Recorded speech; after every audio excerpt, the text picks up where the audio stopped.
오늘 읽을 하나님 말씀은 구약 역대상 3장 말씀을 보겠습니다.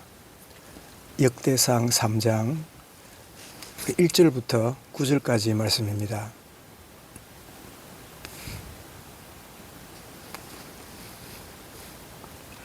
역대상 3장 1절부터 9절까지 우리 1절부터 같이 읽습니다. 다윗이 헤브론에서 낳은 아들들은 이러하니 맏아들은 암논이라. 이스라엘 여인 아히노암의 소생이요 둘째는 다니엘이라. 갈멜 여인 아비가일이의 소생이요 셋째는 압살롬이라. 구슬왕 달메의 딸 마아가의 아들이요 넷째는 아도니아라. 학깃의 아들이요 다섯째는 스바자와 나와라. 아비아달의 소생이요 여섯째는 이드르암이라. 다윗의 아내 에글랏의 소생이니 이 여섯은 헤브론에서 낳았더라. 다윗이 거기서 7년 6개월 다스렸고 또 예루살렘에서 33년을 다스렸으며 예루살렘에서 그가 낳은 아들들은 이러하니 시므아와 소밥과 나단과 솔로몬 네 사람은 다 암미엘의 딸 바수아의 소생이요 또 힐랄과 엘리사마와 엘리벨렉과 노가와 네벡과 야비아와 엘리사마와 엘다냐와 엘리에셀 9사람은 다 다윗의 아들이요 그들의 누이는 다말이며 이 외에 또 소실의 아들이 있었더라. 아멘. 오늘 우리 묵상할 말씀의 제목은 새로운 시작, 새로운 관점, 이런 제목으로 말씀을 드리겠습니다. 새로운 시작은 새로운 관점이 있어야 가능하다, 그런 의미의 제목이 되겠습니다. 이 역대기는 열왕기와는 달리 이 포로 이후에 바벨론 포로 70년 바벨론 포로에서 돌아온 다음에 지난날의 이 역사를 회상하면서 기록한 그런 성경입니다. 그래서 열왕기를 읽어보고 역대기를 읽어보면 반복하는 것 같지만 관점이 많이 다르다는 것을 우리가 보게 될 겁니다.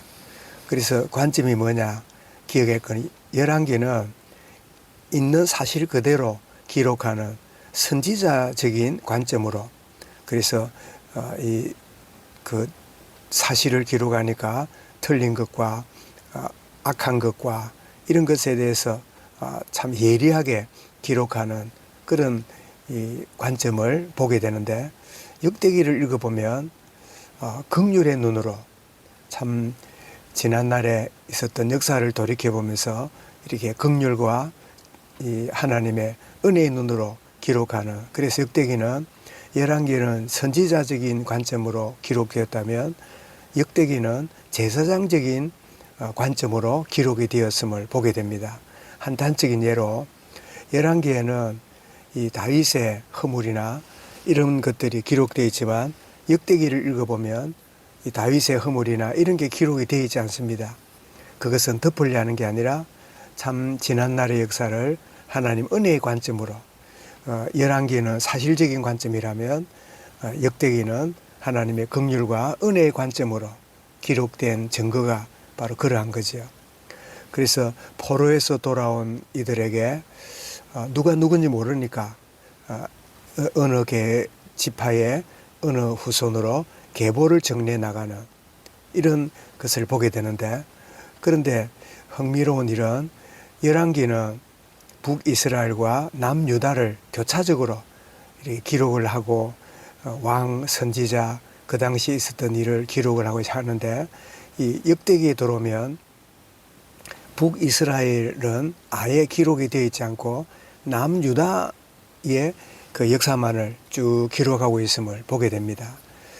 왜냐하니까 북이스라엘은 악행을 하다가 아수르 나라에 의해서 멸망을 당하고 뿔뿔이 흩어져 버리고 온데간데 없고, 그 지역을 혼혈인을 이방인을 집어넣어서 혼혈을 만들었기 때문에, 그래서 그 지역을 사마리아라 하는 그런 이 사마리아인이라는 그런 불명예스러운 그런 이제 일이 벌어지게 되는데, 그래서 이 역대기에는 북이스라엘은 아예 기록하지 않고 남유다 중심으로 기록하고 있음을 우리가 보게 됩니다. 특별히 오늘 본문은 이 사울 이야기가 아니라 이 다윗 후손을 소개를 시작합니다. 사울 왕이 이스라엘의 처음 왕이었고, 두 번째가 이 다윗이 왕이 되었지만, 역대기는 이 왕조를 다윗부터 소개하면서 다윗의 후손을 쭉 소개하고 남유다와 이렇게 다윗의 그 후손들을 소개하는, 그래서 그의 아들들이 누군지 그의 자녀들이 누군지 이렇게 좀 기록을 하는, 그 역대기를 1장부터 9장까지 읽으면 계속 누가 누구의 후손이고 누가 누구의 자손이고 이런 식으로 쭉 기록하므로 포로에서 돌아온 그들을 이 계보를 정리하고, 꼭 우리가 전쟁이 터지고 나면 막 죽기도 하고 뭐 이 행방불명 되기도 하고 이사도 가고 하니까 이 통계청에서 주민등록을 한다든지 또 이렇게 그 주소지를 정리한다든지 이렇게 함으로 국민들을 관리하듯이 역대기는 포로에서 돌아온 이들을 이렇게 계보를 정리하는, 그런데 계보를 정리하되 이 다윗으로부터 시작하는 이 북이스라엘이 아니라 남유다의 관점으로 이렇게 이 서술하고 있는 것을 보게 되는데, 열왕기에서 왕의 행적을 기록하고 또 참 악하면 여로보암의 길을 걸어갔고 정직하면 다윗의 길을 걸어갔다라고 기록을 하고 있는데, 그래서 역대기는 아예 다윗의 후손으로부터 쭉 기록이 되어 있음을 보게 되는데, 우리는 오늘 말씀의 제목처럼 참 같은 문제를 우리가 만나고 같은 사건을 만날지라도 거기에 우리가 똑같은 상황일지라도 어떻게 보며 어떤 관점으로 보는가 하는 것은 굉장히 중요합니다. 그래서 오늘 말씀의 제목을 새로운 시작은 내 노력과 열심이 아니라 새로운 관점으로, 새로운 깨달음이 새로운 시작의 근거가 되어야 한다, 근거가 된다 하는 의미를 담은 제목입니다. 똑같은 그 열왕기의 역사를 바라볼 때 참 포로 이후에 하나님 긍휼로 돌아온 다음에 바라보면서 참 많은 사람들이 줄어들고 참 예소해지고 연약해졌지만 하나님의 새롭게 시작하는 이런 관점으로 이 역대기를 기록하면서 지난날의 잘잘못, 지난날의 허물들, 지난날의 여러 부분들을 참 조용히 참 돌이키면서 회상하면서 바라보는, 그래서 우리가 참 오늘을 맞이하고 또 어떤 순간을 맞이할 때 똑같은 관점을 갖고 있으면 새로운 시작이 아니라 묵은 것이 반복되는, 참 똑같은 하루라도 똑같은 일과라도 똑같은 오늘의 걸음이라도 새로운 관점이, 새로운 깨달음이 된다면 우리는 내 노력과 열심과 결단 필요 없이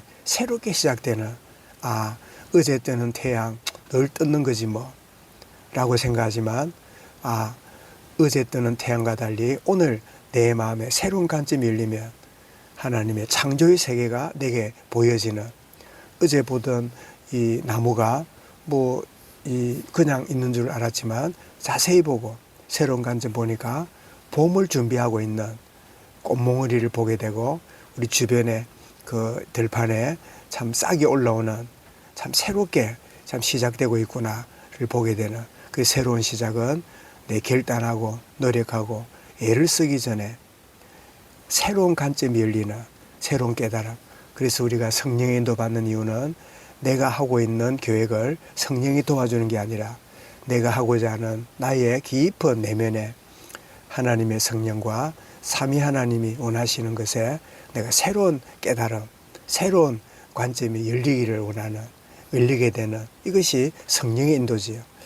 우리는 내가 바라고 내가 계획하고 내가 원하는 것이 옳은 것인 줄 착각하고 그게 돼야 된다고, 그게 돼야만 응답이라고 그렇게 밀어붙이는 우리의 습관을 갖고 있는데 참 일이 되든 안 되든 오늘을 시작하게 될 때 나의 가지고 있는 자아와 나의 육신적인 관점과 내가 늘 해왔던 반복하는 그런 참 하루가 아니라 주님 정말 새로운 깨달음, 늘 걸어갔던 엠마오로 가는 걸음이 주님이 함께 하셨고 주님이 깨닫게 하실 때 그의 눈이 밝아져서 그들이 하던 일을 계속함이 아니라 떠났던 예루살렘으로 돌아와서 참 내가 그리스도를 보았다. 정인의 인생이 되는.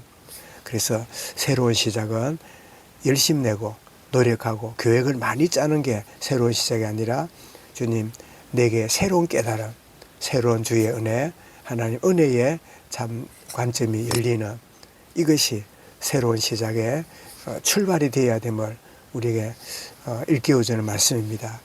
그리고 역대기를 읽으면서 열왕기를 읽었지만 역대기는 정말 하나님의 새로운 관점으로 긍휼의 관점으로 은혜의 참 관점으로 주시는구나. 오늘 이런 사람들을 만나고 일들을 만날 때 어제 만나고 어제 갖고 있는 그 묵은 것으로 나가지 아니하고 새로운 관점으로 나가는 주의 축복을 누리는 그런 은혜가 저와 여러분에게 있어야겠습니다.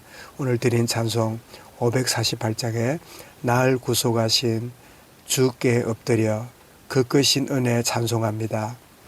내 연약함을 긍휼히 보사 근심과 걱정 맡아 주소서. 자비와 은혜 충만하신 주 진리로 우리를 다스리시네. 우리의 마음 방황할 때에 갈 길을 비춰 인도하소서. 정말 새로운 시작에 복을 누리는 오늘이 되도록 인도하여 주옵소서. 우리가 이 말씀 붙잡고 개인적으로 기도하겠습니다.